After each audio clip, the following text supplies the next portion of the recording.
What's up guys, Amar here and I'm back with another video.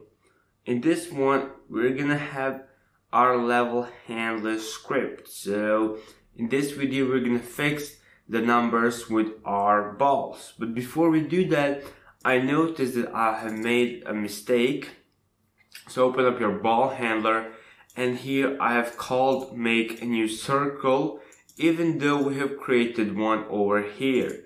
That was the mistake. I mean, it can happen to any of us, so I'm going to delete that. And I'm going to delete balls count because I will have a separate script for it. Because when you leave up our make a new circle, then we have one circle inside of another, which is pretty bad. Like this, we will not have that same problem ever again.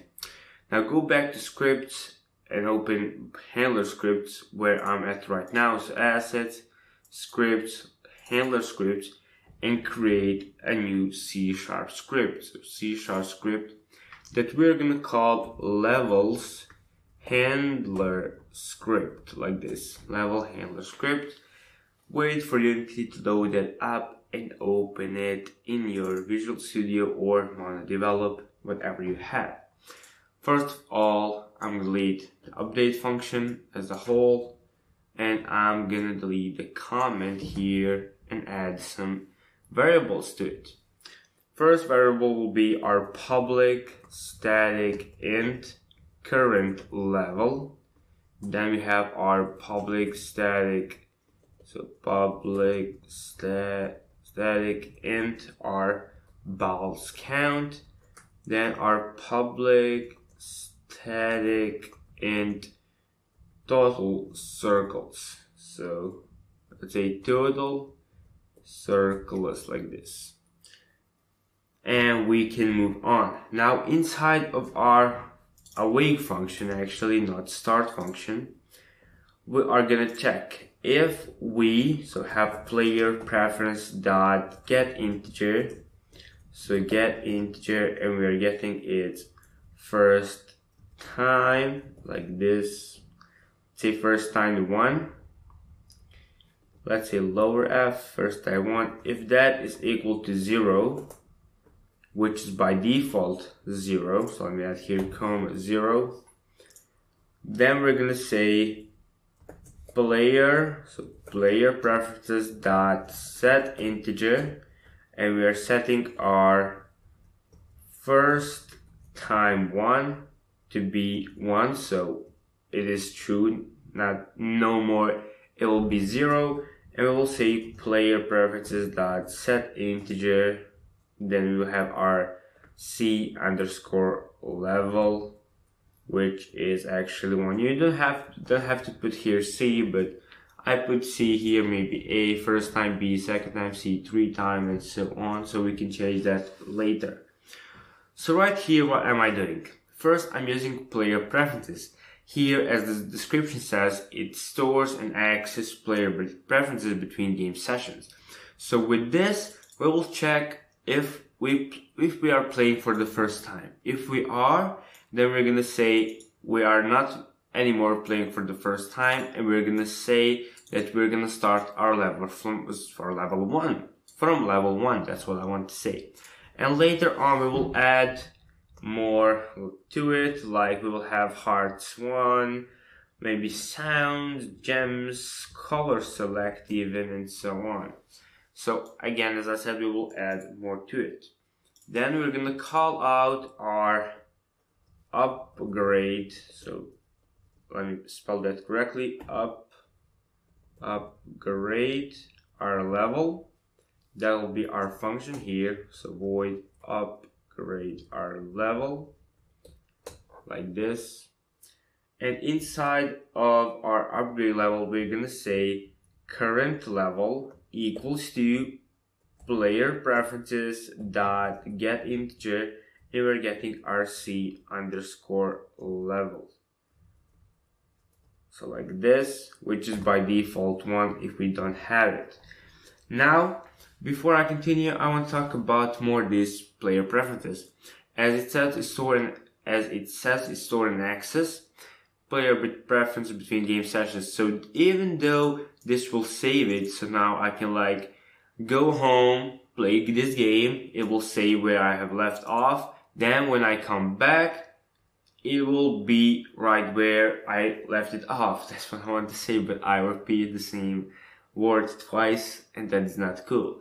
So you get my point. So this will actually store and access our player preferences. So if we are at level 12, we will save it with our player preferences. And one cool thing about this is I can call it wherever I want. So I'll just say player preferences dot set integer, and all I need is a string like c underscore level, and I can say level, let's say level 10, because I really do not want to spell that number or even call it out. Now moving on, first we're upgrading level by saying we're at level 1.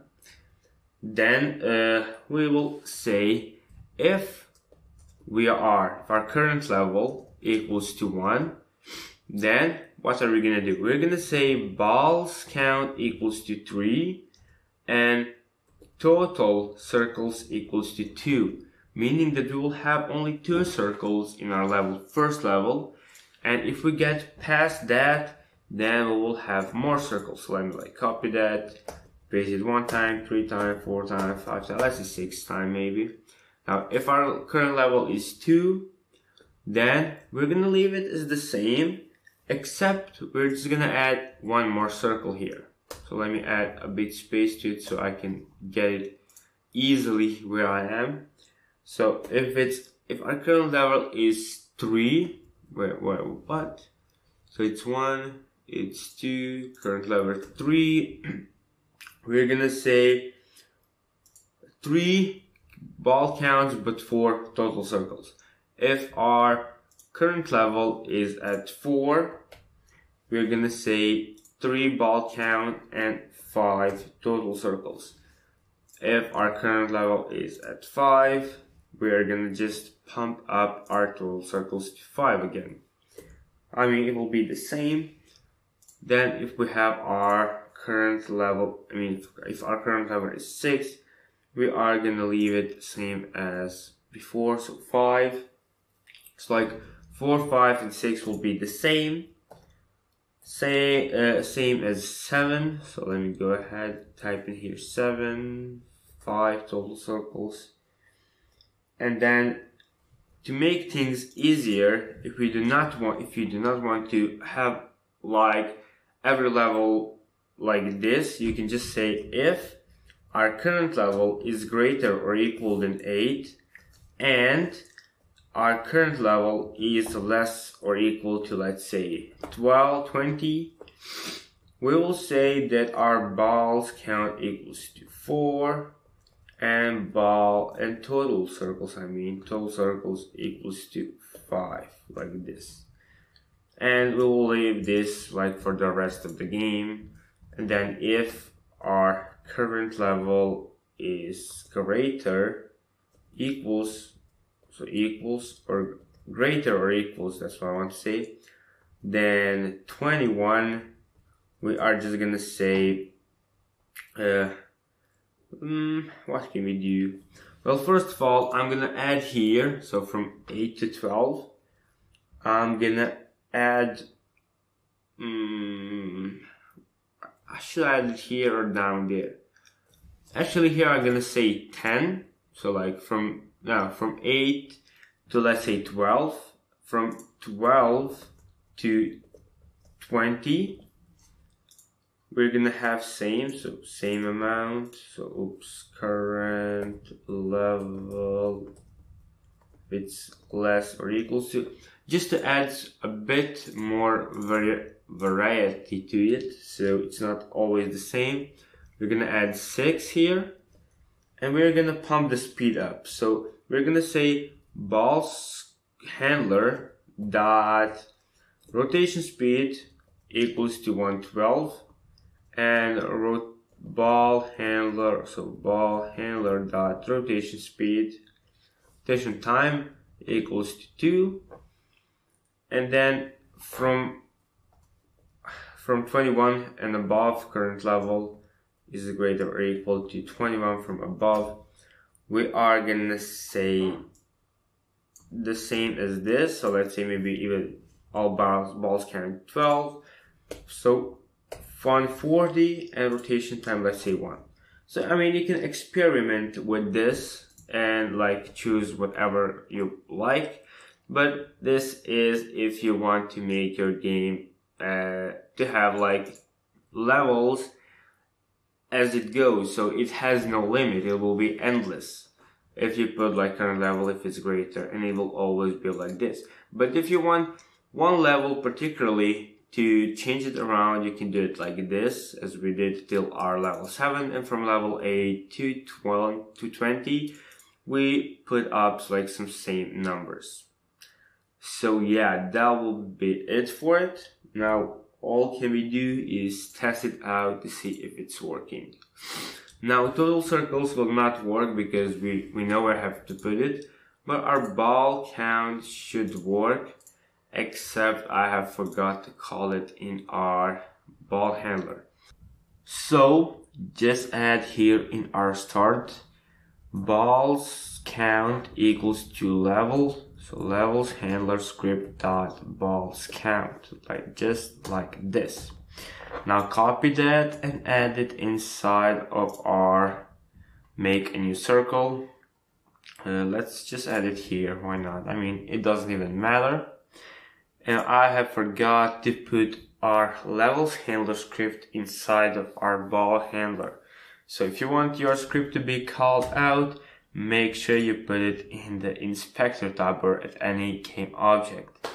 So now if we start, we should be able to see that our, what's called the balls count, it is working. Yeah, it's 1, 2, 3, and it's changing the circles. Now for our total circles, we'll change that later on because it's not simple as this, because there is a bit more to it. We have to add levels and so on and so forth. I did not want to bother you with that stuff right now. So that will be it for this video. I'm Amar, and I will see you in the next one.